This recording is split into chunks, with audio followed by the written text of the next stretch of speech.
This is the September 7th, 2023 Helm developer meeting. CNCF code of conduct is in effect.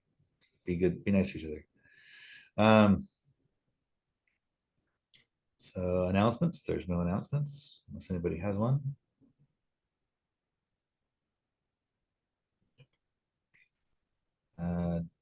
We have one discussion topic.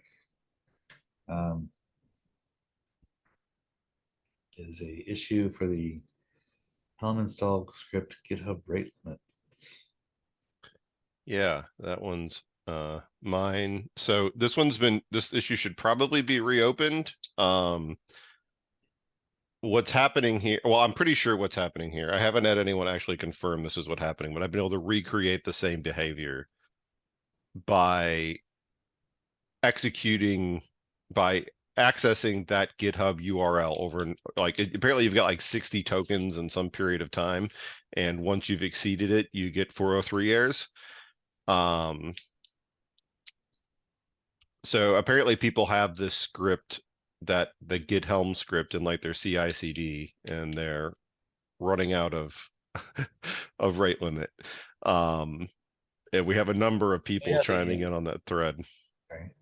The GitHub action actually does do that. Totally makes sense. Yeah.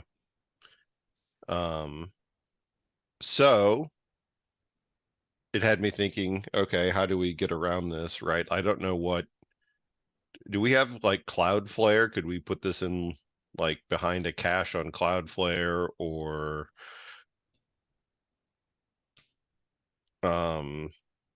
I don't know, do we have another bucket someplace where maybe we should copy the latest release to some bucket where we put things so that people don't have to hit GitHub? Or do we just tell people, too bad, you need to not, you get 60 chances to get it in an hour, and that should be enough. Okay, interesting. Someone else made us another issue, which I was like, you must be behind a proxy or something.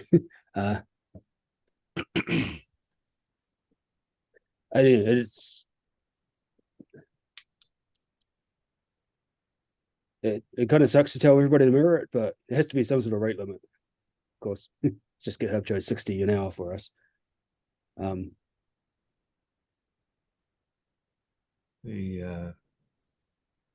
Yeah, I mean, as far as whether we have resources to do something else, that'd be an org question. Nobody with no org maintainers are here, so I'm not sure.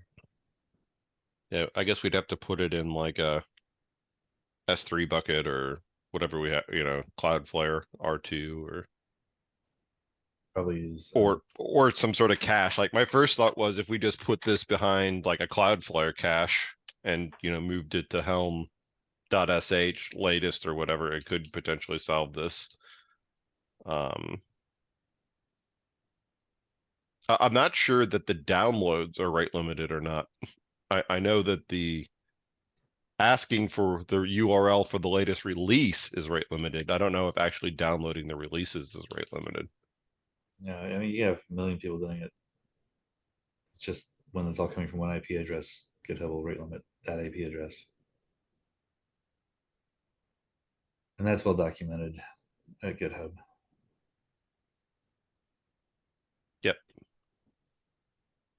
I'll reopen it, but not sure. My 2 cents is I'm not sure. not that I really get much of a say, but that's where you go, Joe. So I'm not sure that's something we should be responsible for solving. I mean, you're accessing a system that's rate limited. Cache it. Yeah, I was going to say something like we could find someone else to put it, but we'd have to decide where. Someone would have to set that up, and someone would have to pay for it. And or the people who want to download Helm 60 times an hour rather than caching it could cache it. And I suppose the one thing that could possibly be done is something put into the script that will show this the message when you get a 403. Yeah, I agree with this, because otherwise we're probably going to have to answer the same question over and over. Yeah, we probably need to grab, if if status code is not 200, print the body of the message needs to be in that script. Yeah. Another thing that we could do is if you have a GitHub token environment variable set, we could use that to authenticate. That's true. If you provide the bearer token, then you should avoid the rate limit. So yeah, there's a couple of things to be done. I'll mark notes in that issue.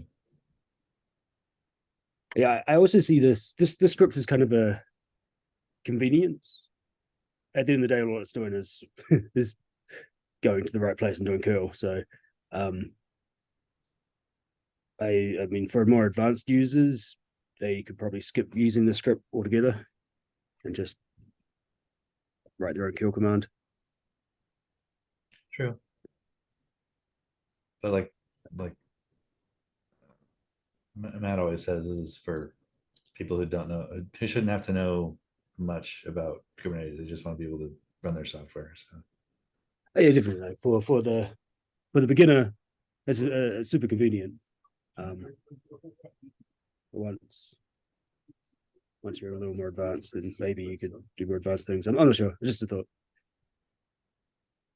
That's it. If the script can solve these things for people, then sure, why not?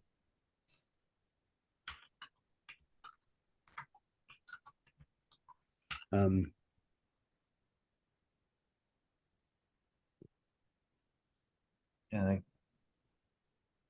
I've been reviewing stuff, but most everything I've been reviewing needs a second reviewer. I got through all the extra smalls. Nice. So nothing else I can do there except just keep plugging away, I guess. Yeah, I want to finish my SSA hip. I did make some updates in since you took interest. But I want to, before I kind of make it ready for a review, I want to try and go into Helm and make a fork and and see like some sort of hack together SSA implementation to make sure that I understand all the internals of what needs to happen. That's my next step. Just trying to find time. Yeah, that's always the fun part. Yeah. So I did. let me add this into the notes because I also have that hip I've been working on. Oh yeah. Let me put it into the notes here.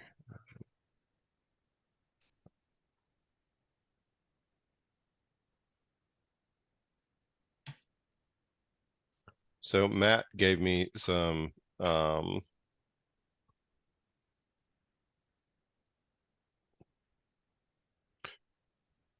feedback on this one, and most of it I think was pretty easy to address. It was kind of like, why are we talking about this when Helm can do parts of it? There's reasons I kind of did it, but I'm like, there's really no reason to have it in the hip. I can just take that out if it's confusing, whatever. But there was something that was a little bit bigger in his feedback, that is, how should like Argo and Flux handle this situation where we've captured the output. And when I wrote it in my head, for some reason, I just thought, well, those systems will read it the same way they read notes, but they won't, because the notes, I think, is actually a separate field. That when you're running the action, you read the notes separately. It's not like, oh, I'm just reading standard out and standard out is the notes. So from what I can tell, reading the PR, someplace like something like Argo or Flux in the reference implementation, and unless I'm missing something, I had a read off of it, but I didn't see where it's actually like storing the output where something like Argo and Flux could access it. So I wanted to see kind of what the crew thought about that and how maybe I should propose that in the hip. And I think this is complicated by the fact that I can't just be like, let's add an extra field that's, job output and it's an array, because that means now you're breaking the contract, right? Like we can't make that change. Is that if I understand correctly, because that would break the interfaces Right, but with you can the always add, API. but you can always add another function that is that's exported that does have that extra field, as long as you maintain the previous. Okay, so So that's the trick, yeah, is make another function that returns a more detailed output, Is that a new true? struct. I thought adding a new field to a struct was backwards compatible because any existing clients just don't know about that field. you can add a new field to a struct. Yeah, I thought we were talking about an exported function. Or I guess, okay, so yeah, we can add a new field to a struct and that's okay, okay. Yeah, can't take one away, can't rename something, but adding them is okay. Okay, I wasn't sure if that was the case because I was thinking maybe somebody tries to serialize it or something, and I didn't know how far we went down the path of like can't modify existing the structs that we're passing, but we can add one. Okay. Even serialization, it's just like if you call an API Yeah, I'll just come back. and None. well, I mean, if a server adds a new field to its response, and you as a client don't know that field exists, that's fine. You just ignore it, even if it's serialized. If you yourself as a client serialize it, then it'll still get lost, but you didn't know about it. It's additional information that you didn't know about previously, so it's okay if you lose it. Right. Okay, so yeah, I guess I'll have to look a little bit more closely at how that API works. I think so. Maybe it could just be something alongside note, because I think notes is just part of a struct that gets passed back. So maybe it could be like next to notes is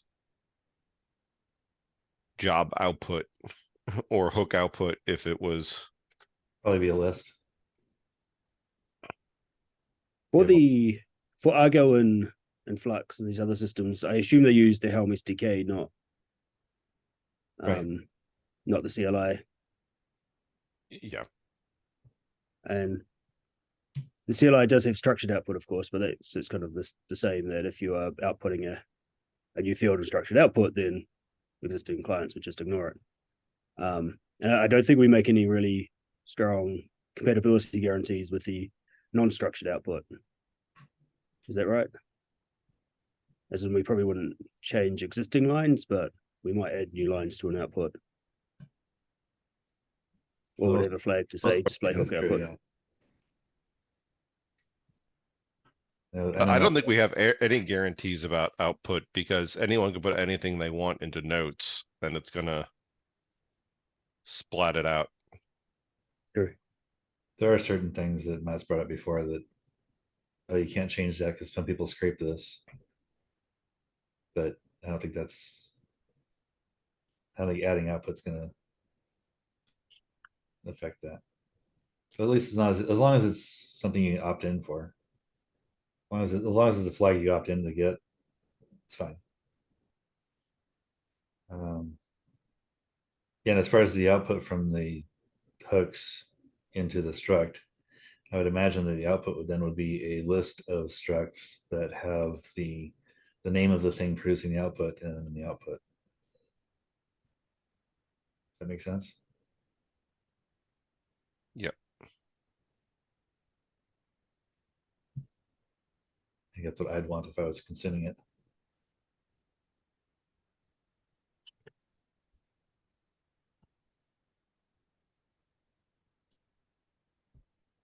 Yeah, that makes sense.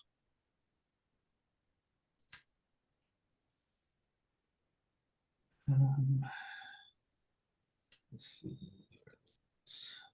Moving on to the next issue, Michael has a couple of PRs he'd like to have reviewed. Yeah, I guess I brought it up last week as well, and Matt reviewed one of them since there was a comment which has been addressed. But just it'd be great if maintainers have time to get them in for 313. I'd appreciate it. Got my name on that one. I gotta go through and see what I can kick out. I'm trying to be like if it's not being maintained. If it needs a rebase and that kind of stuff, I'd bump it out until it's fixed. But I add myself as an assignee so I can go back and look at it. So yeah, these are both on my list. I think I've got it.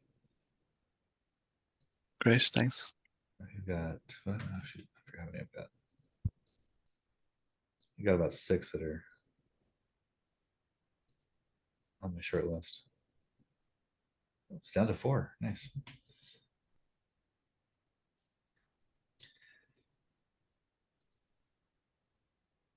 Oh, that's no, that's the wrong one. That's author, not assignee. Oh. 8. Okay, so I got 8 that I've got assigned to myself to try to push through.